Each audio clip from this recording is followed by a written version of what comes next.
sehr, sehr zahlreich hier erschienen sind.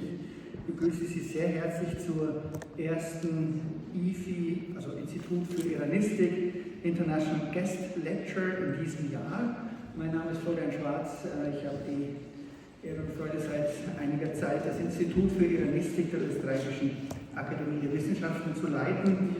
Ich werde meine Begrüßung sehr kurz halten, möchte aber gleich zu Beginn betonen, dass der heutige Abend für das Institut für Iranistik keine Routineveranstaltung ist. Es hat einen besonderen Stellenwert und ist für uns ein besonderer Anlass. Mein Gruß gilt Ihnen allen, dass Sie den Weg zu uns gefunden haben, einige von sehr weit her. Und ein ganz herzliches Willkommen natürlich unserer heutigen Vortragenden, unserem heutigen Gast, Frau Goli Akbar Kashani.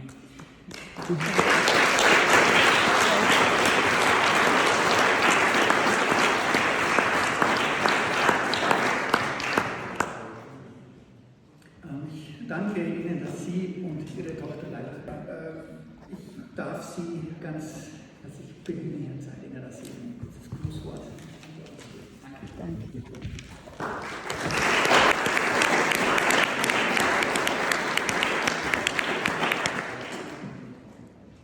Ja, vielen herzlichen Dank, Herr Schwarz, für Ihre netten Worte. Wo sitzt er denn? Danke für Ihre netten Worte. Ich möchte vielleicht ganz kurz erklären, was hat das Ganze heute mit mir zu tun. Es ist sehr einfach. Meine Frau Elisabeth und Frau Goli Kashani sind hier in Wien gemeinsam ins Gymnasium gegangen und viele Jahre nebeneinander gesessen. Ich glaube, die Details des Lebenslaufs hören wir noch. Und ja, diese Freundschaft hat über viele Jahre gehalten. Wir haben uns oft in Wien getroffen, wir haben uns auch oft in Washington getroffen, wenn immer ich dort aus dienstlichen Gründen hinkam, haben wir uns dort getroffen. Und ich bin sehr froh, dass du, Goli, heute da bist, und ich bin froh, dass du auch mit Leila da bist. Und meine Frau sagt mir gerade, dass einige Freundinnen aus der damaligen Schulklasse auch da sind. Ich bin sehr herzlich begrüßt. Und es freut mich, dass wir damit zu einer kleinen Reunion sozusagen, einem Treffen beitragen konnten. Vielleicht zur Genesis dieser Veranstaltung, wie ich da vor einiger Zeit, vor 2 oder 3 Jahren, vor 2 Jahren glaube ich, kam das Buch heraus. Ja. Vor 2 Jahren von diesem Buch hörte, war ich sofort sehr interessiert daran und habe dann mit Herrn Schwarz Kontakt aufgenommen und eben auf dieses Buch sozusagen verwiesen. Und Herr Schwarz hat sofort mit großem Enthusiasmus die Idee aufgenommen, dass wir hier eine Veranstaltung machen, wo wir dich bitten, uns ein bisschen über natürlich nur einen kleinen Teil des Buchs zu berichten, das zu erklären. Ich habe das Buch auch gelesen, ich muss es wahrscheinlich nochmal lesen, weil einfach die einzige Challenge, die einzige Herausforderung ist, dass man sozusagen die vielen Namen korrekt assoziiert, weil das ist natürlich nicht mein Background, aber das ist hochspannend, das ist wirklich hochinteressant, vor allen Dingen eine persönliche Sicht, die ich weiß, die du zusammengetragen hast von Freunden und von anderen Leuten, die da die Erinnerung gegeben haben. Das ist sicher ein interessanter Abschnitt der iranischen Geschichte, aber kann wir certainly a very interesting part of Iranian history, but somebody who knows more about that. Herr Steele will tell us about it. So I think I have said enough. I look at my wife if I've missed anything. So I'm happy that everybody is here, and I give the word back to you.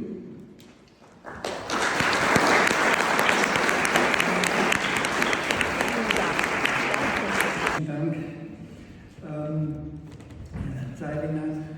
Und ich hatte schon erwähnt, dass dieser Abend ein besonderer Anlass für uns ist, als Institut für Iranistik.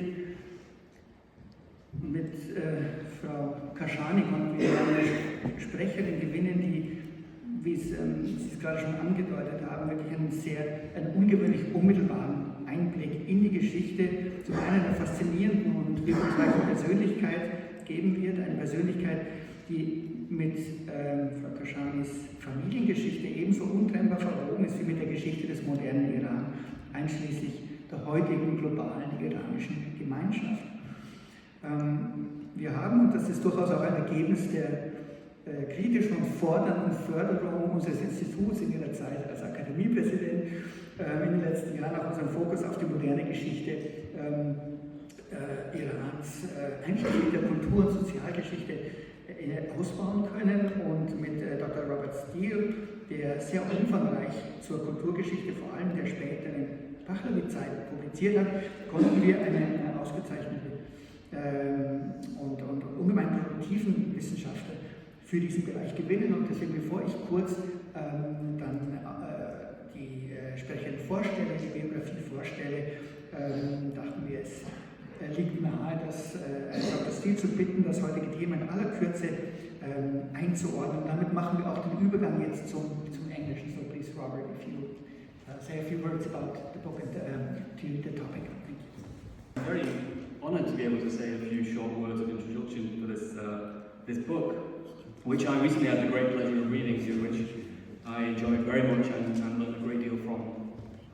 In the historiography of the politics of late 19th and early 20th century Iran, politicians are often presented as being self-interested, inherently corrupt, or easily swayed by the interests of the Russians and British. What Mrs. Kashani's book shows is that the situation was much more complicated. For while the system itself might have encouraged corruption and immorality, those operating within it had their own standards and principles. In Sepad al-Rashdi, we see a man of great integrity and with a strong sense of patriotism, who used his power and influence to generally positive ends. He lived through a tumultuous period in Iran's modern history, but he also helped to shape it, particularly with regard to the constitutional revolution and the 1921 coup, which occurred while he served as Prime Minister. As we approach the 100th anniversary of the establishment of the Pahlavi dynasty in December 1925, this event is worth revisiting and reassessing as the moment of Reza Khan's emergence onto the political stage. Within the field of modern Iranian studies, there are surprisingly few biographies of the major political players. However, there's great value in such micro-historical studies, not only providing fascinating insights into these personal figures who left their mark on Iran's modern history, but also in developing our understanding of the society to which these figures belonged. The historian Officer Handlin has written that the subject of biography, or the subject of a good biography, is not necessarily the complete person or the complete society, but the point at which the two intersect. There, the situation and the individual illuminate one another. Goli Akbar Kashani's work is thus a brilliant piece of biographical writing, enriching our understanding not only of the individual, Sepad al-Rashdi, but also Iranian society and politics in this fascinating and vital period of its modern history. I have a lot more to say about this book, but will you please join me in welcoming Mrs. Kashani to the stage? Okay, well, welcome Florian again. except for at the end. So I'd like to introduce now finally our speaker. Goli Akbar Kashani was born in Tehran, Iran. She grew up in Vienna, as we've heard, where she completed her high school education in 1964. She then enrolled in the United States Peace Corps, volunteering in Gilan, Iran, a province at the Caspian Sea, and I think we'll hear about this province once later on, because it plays a very prominent role in the story and the book. Mrs. Akbar Kashani attended the University of San Jose in California and received her degree in philology with a concentration in Slavic and Germanic languages. She's fluent in Russian, German, English, French, and Persian, later taught English and Russian language at the Imperial Iranian Air Force Academy in Tehran. After the Islamic Revolution in 1979, Mrs. Akbar Kashani moved to Washington, D.C. She served as an executive at Women Incorporated, an organization which promoted networking and career development for professional women. She also served as editor-in-chief of the organization's award-winning magazine. In this role, she featured articles by prominent women, including Supreme Court Justice Ruth Bader Ginsburg, Arianna Huffington, and the First Lady of Egypt, Jahan Sadat, and personally interviewed high-profile women, including former U.S. Secretary of State Dr. Condoleezza Rice, and feminist writer and activist Betty Friedan, and many more. Today, she continues to work as an editor and author. Her book, now I don't have a copy here, but the copy is back there. You will see, oh, it's there. You can see. Her book, a biography, was published in January 2024 and was a bestseller on Amazon's historical Middle Eastern biographies list. She also collaborated on a Persian book, Ahang Guzash, which was published in Iran in August 2024, and for which she wrote the preface. So it's now my great pleasure and privilege to give the floor to Mrs. Goli Akbar Kashani for the talk on a profile of an Iranian statesman, Sebakht al-Ashti, and his role in two events that helped shape modern Iran. Thank you. Mommy. Guten Abend, meine Damen und Herren. Als ein Kind bin ich in Wien aufgewachsen. Und Wien ist wie immer eine zweite Heimat für mich. Deshalb ist es für mich eine ganz besondere Freude, wieder in Wien zu sein. Thank you.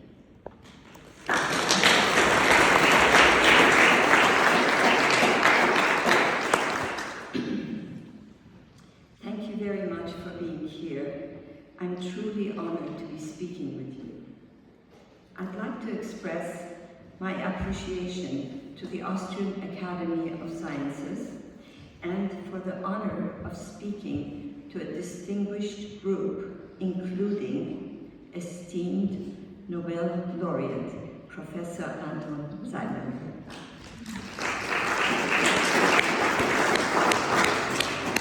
I'm also very grateful to Professor Florian Schwarz, Director of the Institute of Iranian Studies, for extending the invitation to me to speak here at this preeminent and prestigious academy, one of the oldest in the world.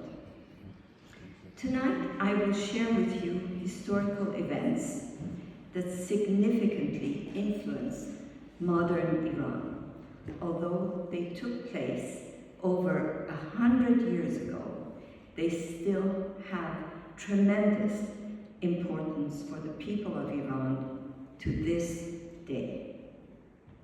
These events are captured in my book, Sebakht a biography of Fatullah Akbar, who served as Prime Minister of Iran in the early 20th century. Sebakht was a nobleman from a large aristocratic family, and he was also a dominant feudal landowner, as well as an ambitious and successful businessman. And he also was my paternal grandfather. The word Sebakht means commander. His actual title was Sebakht Azam, which means Commander the Great. And this title was given to him when he fought very fearlessly, amongst others, in Iran's constitutional revolution. It was actually given to him after the constitution was won. This revolution that I'm talking about was in 1906. This revolution was one of two events that are very important, that these events shaped a modern Iran. Sepahtar played a key role in both of these events. And I will talk about these events later on, but first I would like to explain why did I publish this book. Throughout my childhood, I had heard stories and anecdotes about my grandfather. My father and my grandmother, Sepahtar's third wife, were the main sources of these stories. And so it came to be that the events that I heard about time and time again were ingrained into my mind. However, it was not until 8 years ago, in 2017, when unbeknownst to me, a prominent historian in Iran, Dr. Human Yousefzai, wrote a biography of my grandfather.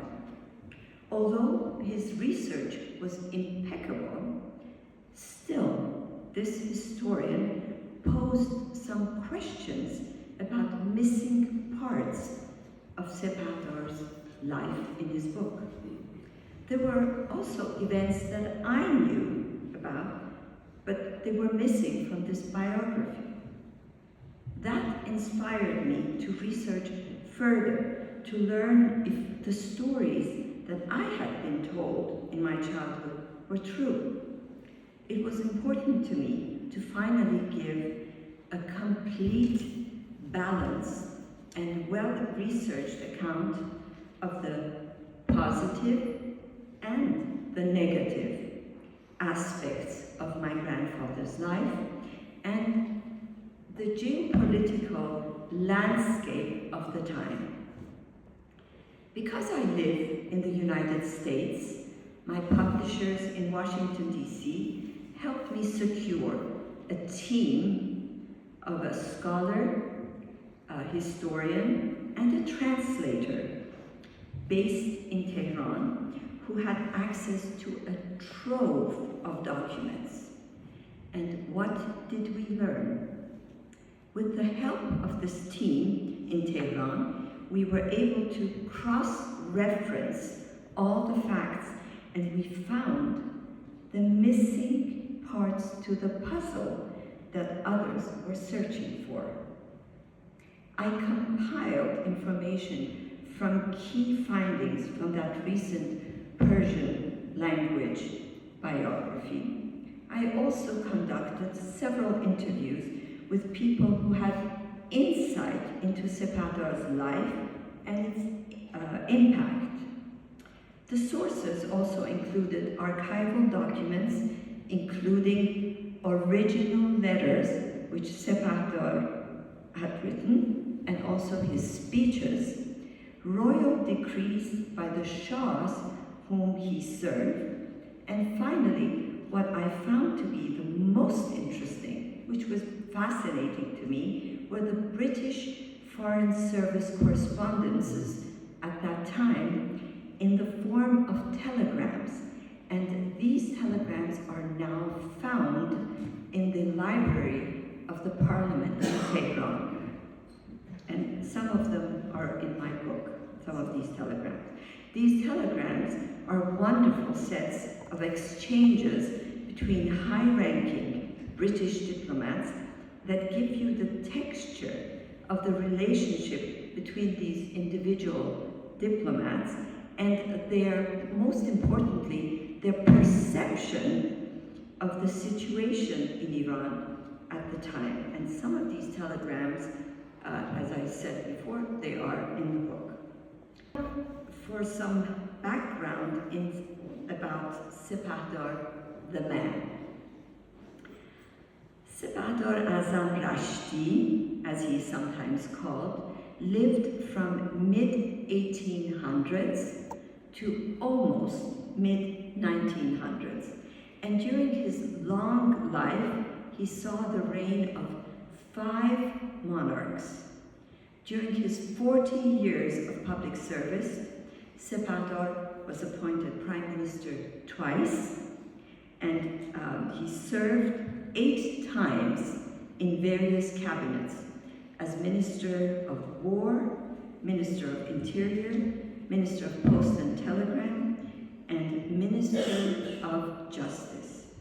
He also was elected twice as member of the parliament by the people of Gilan, the province in the north of Iran where Sepador was from. He was from that province. As a young man, he was a shrewd businessman with his hand in various industries. He was so shrewd that when his wealthy uncle died, he immediately married the uncle's widow to keep his wealth in the family. He married 2 times after that. Also, in his youth, some of his business dealings at times were questionable. And even though some of my relatives back in Iran asked me not to, I did include information about these not-so-proper deals in the book. There are stories from his youth when he did not act in a fair manner towards those in the working class. But as time passed, he changed, and he demonstrated integrity, and as you will see, ultimately spent his wealth to bring about positive change in society. As an example, he built 2 higher education schools, as well as a substantial modern hospital in his own hometown, and arranged for 30 patients of lesser means to be treated at the hospital at his expense every month. As I mentioned, Sepador was from Gilan. This is a province which is at the cusp of the Caspian Sea. The capital of Gilan province is the city of Rasht. Throughout history, this old city has been overrun by the armies of Peter the Great of Russia and other later Russian rulers, as well as those of British colonizers. For centuries, Rasht had been a major center for trade with the Russians, the Georgians, and the rest of the Caucasus, and even the Italians, who traded in silk that was produced in Rasht. Because of its geopolitical positioning and its proximity to the sea, to the Caspian Sea, Rasht was a gateway to Europe, since most travelers used the port in Gilan to travel to Baku, to Russia, and the rest of Europe. The dynasty ruling Iran at that time was the Qajar dynasty, and this was the route that the Qajar Shahs took, and the nobility, as well as the diplomats and tradesmen, would use the same route. Rasht also happened to be a center for cultural exchanges and exposure to new ideas and thoughts. It was one of the more progressive and forward-thinking cities in Iran. Seasonal workers in the oil fields of Baku, seasonal workers from Rasht, who would travel to Baku to work there for the season, they became aware of their rights and benefits after witnessing workers' uprisings in Russia in 1905. These workers upon returning home, they welcomed similar political chatter on the streets of Rasht. People were talking about citizens' rights and other changes needed in society. And so it came to be that when the ideology of a constitutional revolution was introduced, it had a more welcome audience in this province than other parts of Iran. By the way, as an aside, I just want to mention that in later years, communist ideology infiltrated this region from the Soviet Union, and the first communist party in Iran was formed as early as 1920 in this region. But that's on the side. So Rasht's progressive environment was where Sepahdar was born and was raised. How did this region influence him? In the early parts of his life, you can see the region's influence on Sepahdar and his interest in foreign countries and making connections and building relationships with their leaders. But in later years, the region's influence, this progressive influence on him, can be seen in his role as an agent of change, fighting to establish Iran's first constitution. And now we come to the first of the two major events that I talked about. The first event is the Constitutional Revolution of 1906. This is a moment when a modern Iranian state was basically born. This was the period when, for the first time, Iranians, influenced by European monarchies, wanted a constitution to limit the power of the Shah and give some power to the people through a parliament. Now this is interesting. The people did not want to abolish the monarchy. They kept it. They kept the monarchy. But they wanted the rule of law with a separation of powers. Due to this constitutional revolution, which, by the way, was led by a cross-section of Iranian society, from progressive academics and poets and authors to, believe it or not, the clergy. The clergy were also part of this movement. Iran was one of the first countries in Asia to have a constitutional monarchy with democratic ideals, albeit for a very short period of time. Sadly, this ideology has yet to be fulfilled in Iran. The Constitution, the Constitutional Revolution, shaped Iran's political foundation for the next 100 years and up to this day. This period is very important to understanding modern Iran, and it shows how history can serve as an inspiration that brings about change. Today, many courageous young people fighting on Iran's streets for democracy, for human rights, for freedom of speech, look back to 1906 as that period when democratic ideals were first born.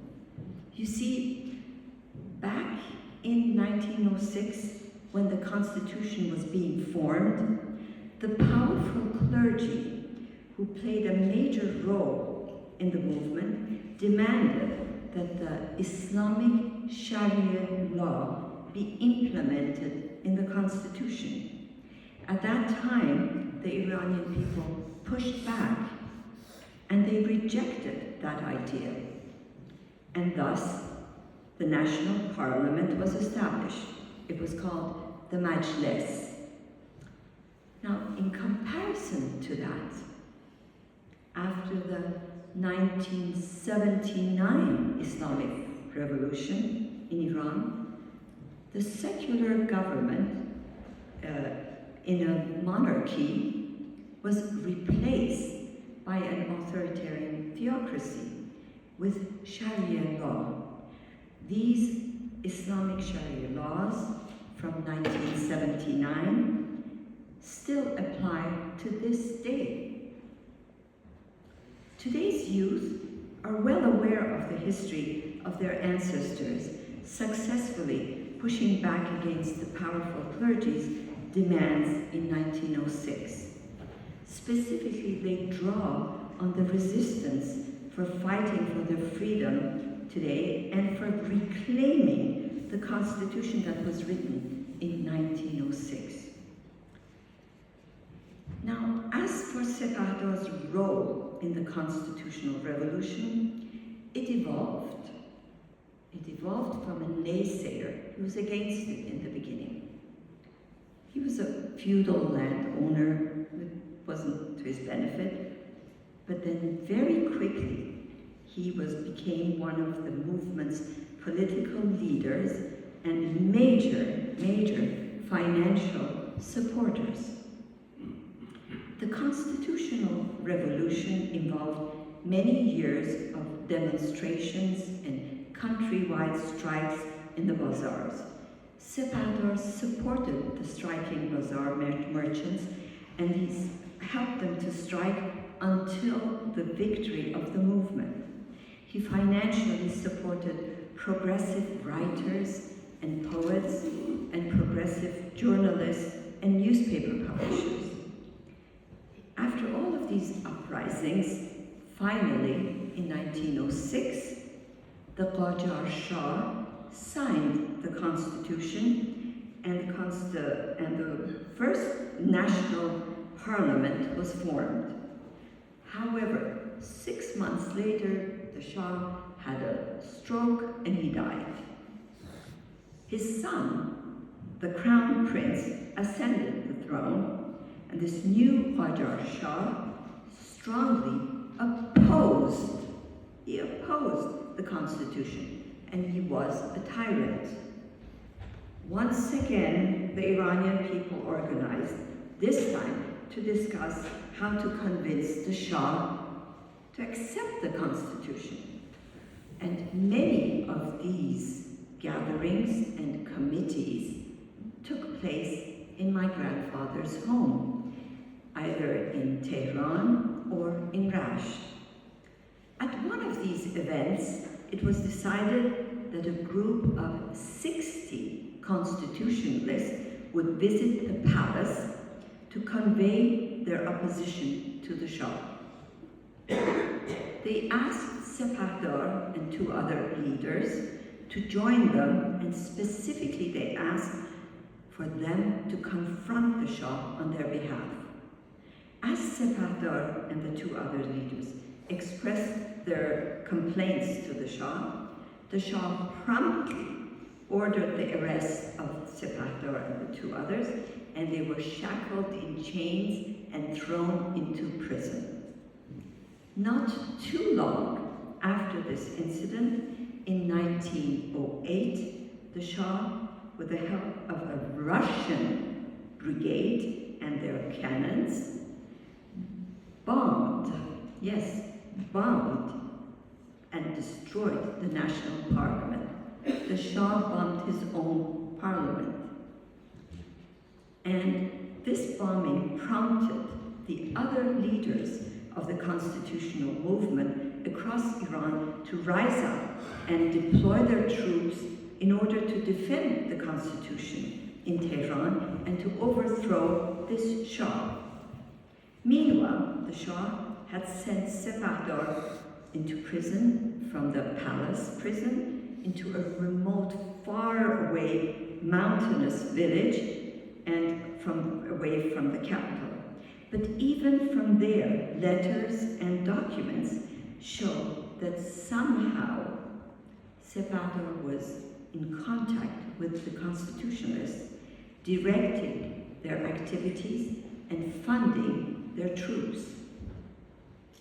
After after a few months, Sepahtar was able to escape from prison, but continued his revolutionary activities, defying dire warnings from the Shah, and prompting the Shah to order Sepahtar's covert assassination by supposed robbers. However, at the last minute, Sepahtar was warned of the Shah's plans and saved by none other than the Queen Mother, the mother of the Shah. She was secretly a constitutionalist, and so the Queen saved Sepahtar from being killed by the Shah's assassins.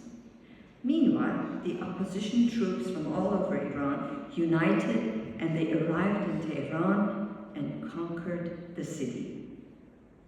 The Qajar Shah fled the country. This victory by the constitutionalists is referred to as the 1909 Triumph of Tehran.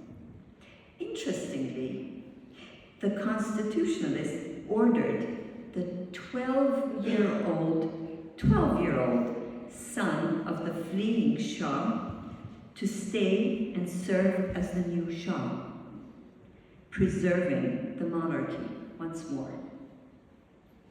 In recognition of Sepahtar's many financial contributions and leadership role from the prison cell, one of the major commanders of this operation, one of the very most important one, bestowed his own title on Sepahtar and promised his youngest daughter to be wed to my uncle, Sepahtar's oldest son. After that victorious triumph in Tehran and the removal of the previous Shah, the constitutionalists revived and reinstated the constitution. But it did not last long once again, because in 1914, as we all know, World War I commenced, and although Iran immediately announced its neutrality, Russian troops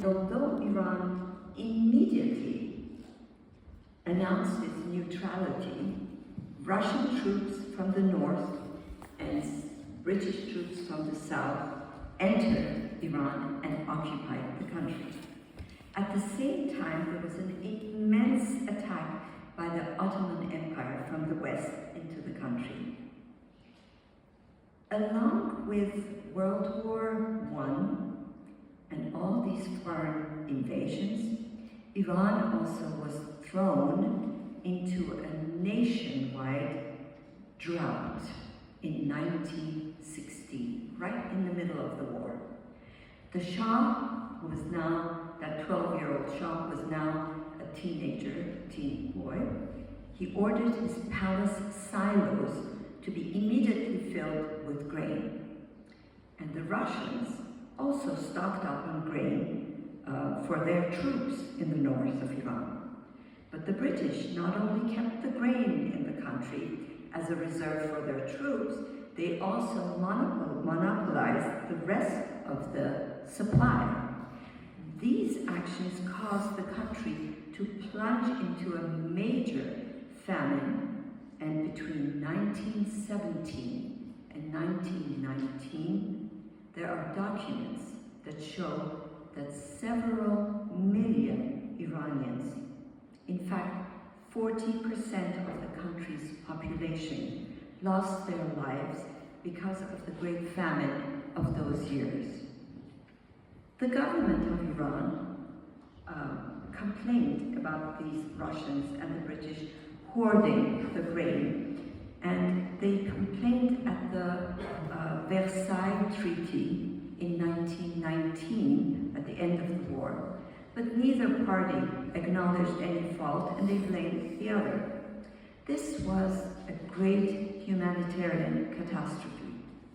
And in this catastrophe, in such an atmosphere of famine and weakness and disarray in Iran, the British leapt at the opportunity to present the Prime Minister at the time, whose name was Wusuf Dole, with an agreement which basically would render the country into a semi-colony of Britain.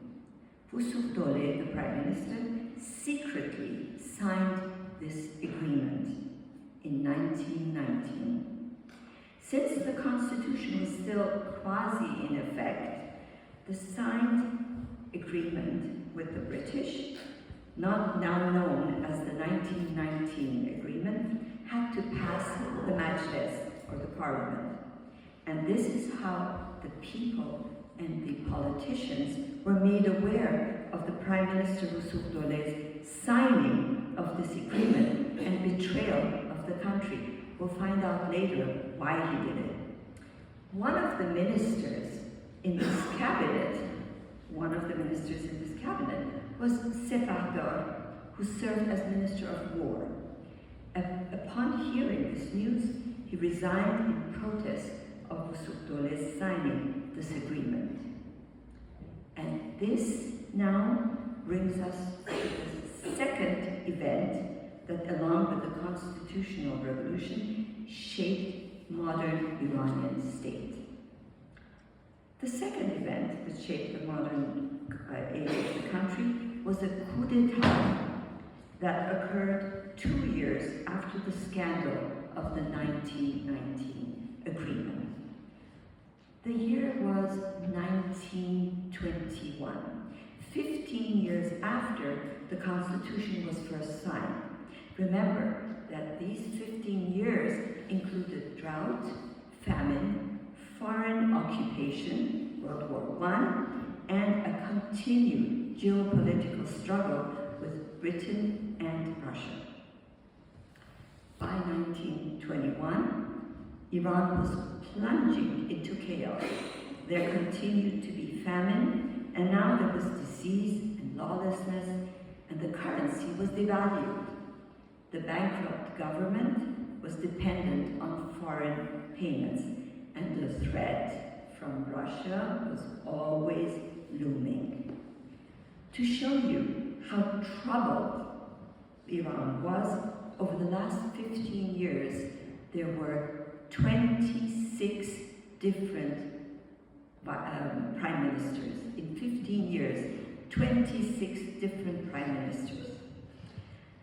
So in 1921, that year that was so chaotic, no one, no politician, no statesman, nobody wanted to become prime minister. Nobody wanted to take over. And no one was willing to serve at such a time. No one wanted to deal with this chaotic situation and seemingly intractable problems. The Shah turned to Sepahtar and asked him to take the helm as prime minister. Despite his hesitations and reluctance, Sepahtar stepped up to serve his country and to solve its problems. Here is where it gets really interesting. A couple of consequential things happen after he becomes prime minister. Immediately upon becoming prime minister, Sepahtar discovers that Wusuf Dole, the previous prime minister, had been bribed a few £100,000 by the British to sign that agreement, that infamous agreement, giving the British control of Iran. But remember, the parliament did not pass that agreement. Therefore, during the premiership of Sepahtar, the British once more pushed the same one-sided 1919 agreement to be ratified. Sepahtar, as a staunch patriot, refused to cooperate with this plan. As a result, the agreement fell through, so there was no agreement. But the British negotiators proposed a new 6-point plan to Sepahtar. What was that plan?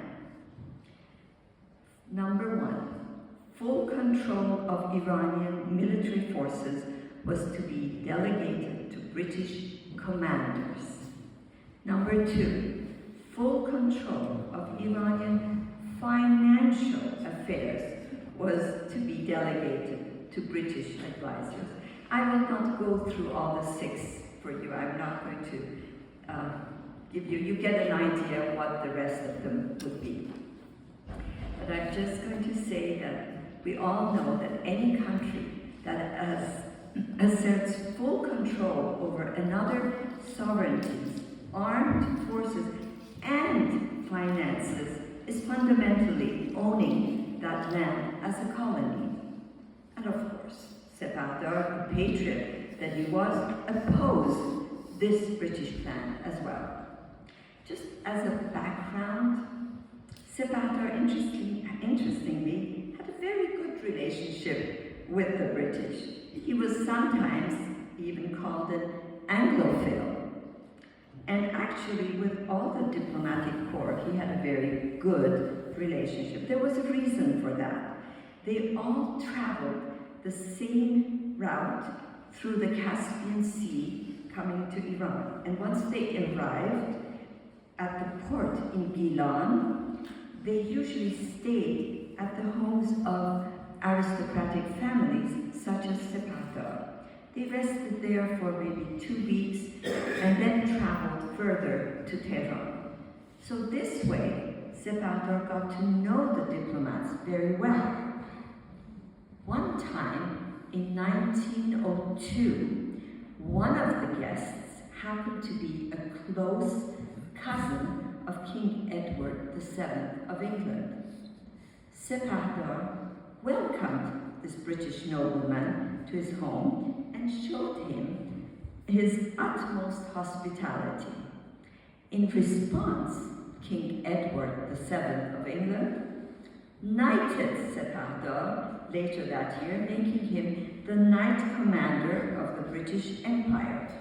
Sepahdar received 2 British medals, the Order of St. Michael and St. George. Like Sepahdar, many other Iranians had an ongoing relationship with the British.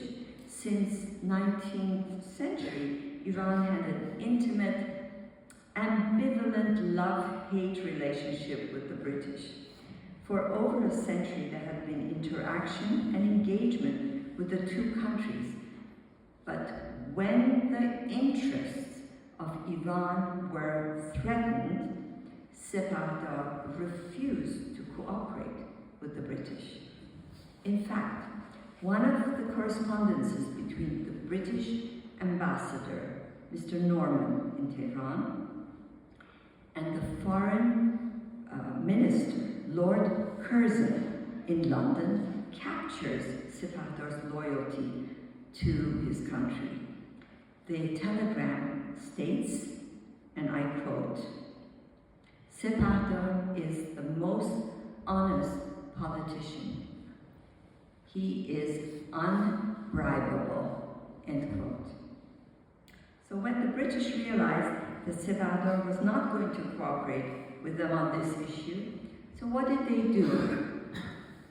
Soon after he took office as Prime Minister, Sepahdar learned that the British now were planning a coup to overthrow him, and they wanted to install their own agent as the Prime Minister. Especially after the discovery of oil in the country in 1908. And now they were determined more than before to hold on to power. And now this is where Sepahdar's consequential role in this coup comes into play. This has never been disclosed until my book was published. You see, Sepahdar knew that the coup was inevitable. It was going to happen. This is because the British had the military might and the financial resources to make it successful. But Sepahdar did not want bloodshed amongst his own countrymen. So what did he do? He secretly plotted to change the course of the coup. He couldn't stop the coup, but he could change the course of Against his own personal interests, and knowing that the coup would end his tenure as Prime Minister, Sepahdar secretly and successfully collaborated with the charismatic military leader of the operation, not the agent of the British. He did this because he believed the country would be better off with the military leader who was a true patriot instead of the agent of the British. In fact, this military leader of the coup later went on to become the first Shah of the Pahlavi dynasty. His name was Reza Shah. Remarkably, Sepahdar's cooperation with the military leader did ensure a coup that was almost entirely bloodless. And how did he do this? According to the French military attaché in Tehran at the time, Colonel Georges Alfred Ducrot, Sepahdar ordered the head of the gendarmerie to take up only defensive positions in the city. As a result, the head of the gendarmerie ordered his troops to remain in their camp, and later instructed the Central Gendarmerie Regiment to move towards the incoming assault, but per Sepahdar's orders, without permission to engage in a battle. And thus, this is one of the rare occasions in history where a coup has no casualties. This happened, just imagine, this happened over 100 years ago and in the Middle East. This coup eventually deposed the infamous Qajar dynasty and replaced it with the Pahlavi dynasty, which catapulted Iran into the 20th century through a series of major dramatic reforms. The Pahlavi dynasty, especially the second part of it, ultimately fulfilled major parts of the constitution, which was the development of a modern state, but regrettably failed to establish the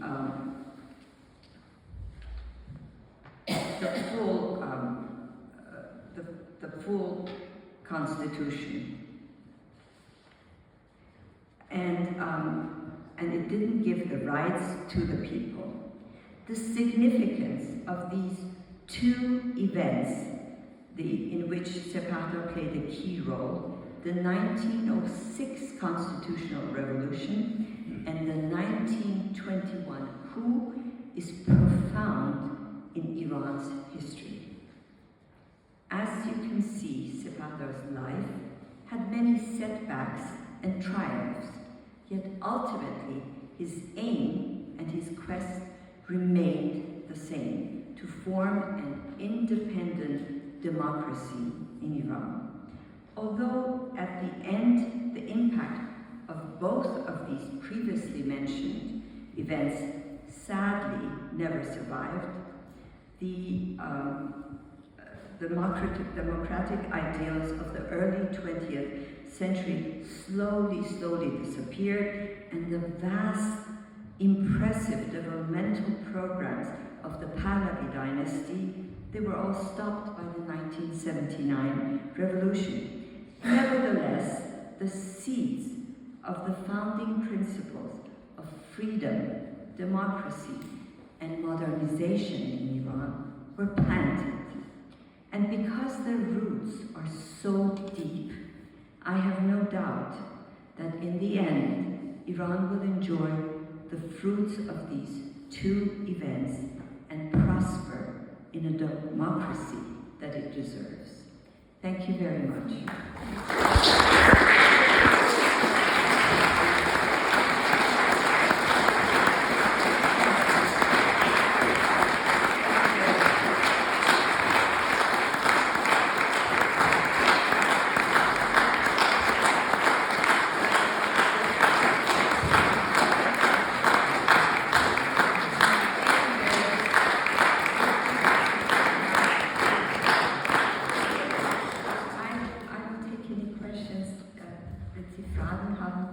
Sie auch wieder entweder auf Deutsch oder auf Englisch bitte. Ja, bitte. Ich habe eine Frage. Bitte? Ja, Englisch. Ja, ja. Oh, sorry, I should speak English. My wife tells me. So, what was the role of the Russians and the Soviets in all this? Yes. I mean, did they just watch? Or did they also try to influence the situation, have contact maybe with Separta and so on? Because I cannot imagine that they didn't think about stopping the British or whatever. Absolutely. Thank you, Professor Zeilinger. This is a very important question because in the beginning, when the Tsarist Russia, when the Russian monarchy was in, all the time, as we know from Peter the Great, they have always tried to come into the country and they invaded. Many times Iran would push back, they would go, and it's just back and forth constantly. At some point, Iran had the country as wide as Georgia, and Armenia, Azerbaijan, all of that. And the Russians then would come and take over, and then so it was a back and forth. But when in 1917 the Bolsheviks took over,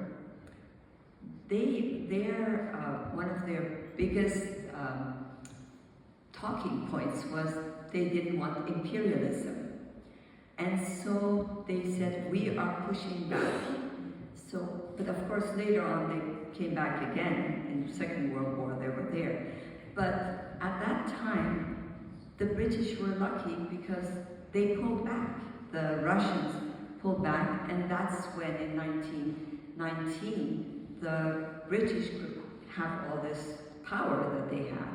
Because before then, there was this balance, the Russians on one side, the British on one side, and when the Bolshevik Revolution in Russia happened, then it took care of that, and it was open field for the British. It was a wonderful question, thank you. Any other questions?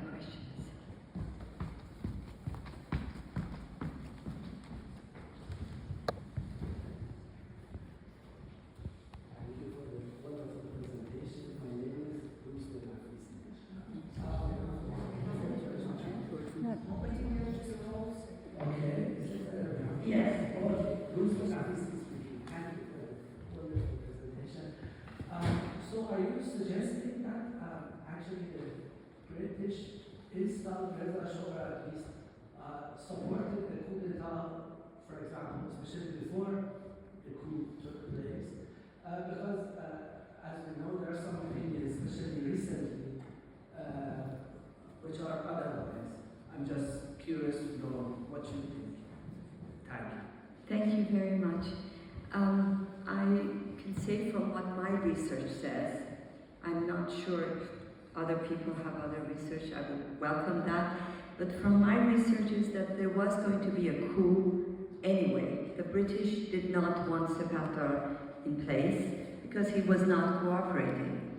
They were going to have a coup in Iran, and they wanted to replace him with their own agent, which his name was Said Zia, and they did actually replace Zapata with this agent, but for a very short time because the military leader who Zapata was collaborating with was getting stronger.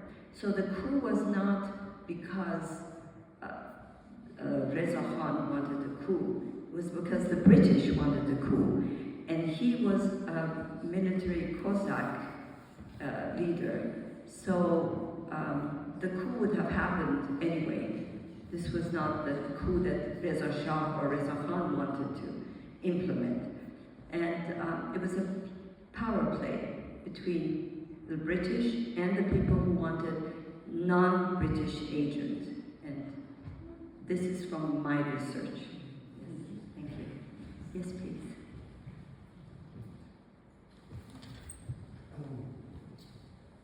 Thank you. Was there a relationship or a connection with this other movement in Iran around Yes. Yes. Thank you. That at the same time that as I said, the country was in disarray. It was falling apart. The Russians were there, the British on the other side. So the people of Gilan, actually not only in Gilan is the province that the Caspian Sea, but not only there was uprisings also in Khorasan, the Persian. There was uprisings in Azerbaijan, Iran. There were uprisings in the south. So you had, when there was so many, so much disarray and so much lawlessness, people took the law into their own hands. And one of them was the Mirza Kuchik Khan uprising in Gilan, which was a nationalistic uprising first, but then they were getting, they needed more help, and so they collaborated with the Bolsheviks. And that's when the fall of that group. And it wasn't only there, because the country was in such a disarray, everybody was taking the power into their own hands. Once Reza Khan came into power, even before he became Shah, he tried to put down all these uprisings because the country would there would be anarchy. So you could look at it as a good way, and maybe people who wanted secession, it was in a bad way, but he kept the country in one. Thank you for your question. Yes, please. It's really a great pleasure to have you in Vienna, to hear by your own words, after having read your wonderful book, in such wonderful clarity, the description of a period which is still, as you so rightly mentioned, so decisive for our nation in Iran. Since we are talking about the coup, about the takeover of Reza Khan, if you think it's appropriate, I so much love the history of the observation of your grandmother, Khanum, who told you the secret meeting of your grandfather through the backyard to back door of your garden, his garden mansion, with Reza Khan then, if you think it's appropriate. I loved so much this episode. And I liked so everything which had this mixture of history and personal accounts. Thank you. I hope everybody else is interested in it too. But it's, my grandmother was the third wife of my grandfather, and she was quite young. She was my grandfather was 49 and my grandmother was only 16, so she was a very young bride. And when she married him, she had to learn all the things because she was not an aristocrat. She did not come from an aristocratic family. When she was put into this family, she had to learn very quickly how to handle herself and what was going on in this big household. And she very quickly learned that there are all these spies. There are spies in the kitchen, there's spies at the gate, the butler is a British spy, someone else is a Russian spy.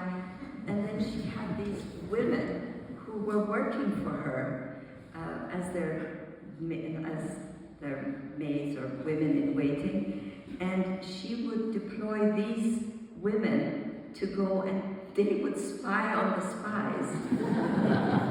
So they would bring back the information to her so that and then she would tell my grandfather, so-and-so said this to someone else. So there was all of this intrigue there.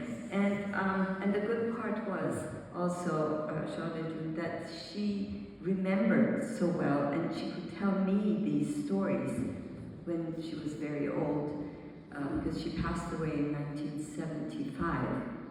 But the story that you are mentioning is the story that during this chaos that was happening, and here the British were trying to plot and have a coup, and the there was an agent coming and all of this terrible, terrible situation in Iran. One night she's sleeping and she sees her husband suddenly get up and put on his coat in the middle of the night, coat and hat and everything in the winter, and goes out the back door. And when he leaves, she jumps up and goes to the window to see where is he going in the backyard. And she sees him walking towards the stable where the horses were. And there's a gate there that the horses were coming. And she looked and she sees a big, tall soldier is coming towards her, and towards him. And he has a horse, he stops the horse and ties it to the tree, and they walk. My grandfather and this tall soldier walk for an hour, and they have this conversation. And after an hour, the soldier leaves, and my grandfather comes back, and of course my grandmother makes as if she doesn't know anything. She's asleep. Well, a couple of days, 2 days actually after this, the coup happens. And it turns out later, my father told me that tall man was Reza Khan, and he was plotting against the British to have a coup that would not be, there would be no bloodshed. And I think one of the biggest achievements of my grandfather, of Sepahtar, is the fact that in a region of the world, like in the Middle East, where there is so much, always, so much fighting and so much bloodshed, that he was able to have a coup that was going to happen anyway, without a drop of blood. So I think that was, a great achievement. Thank you.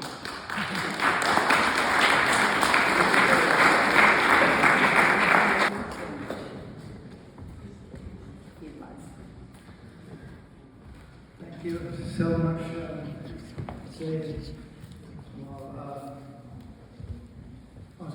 you're just a really excellent writer, also know how to tell the story. It seems that storytelling runs in the family.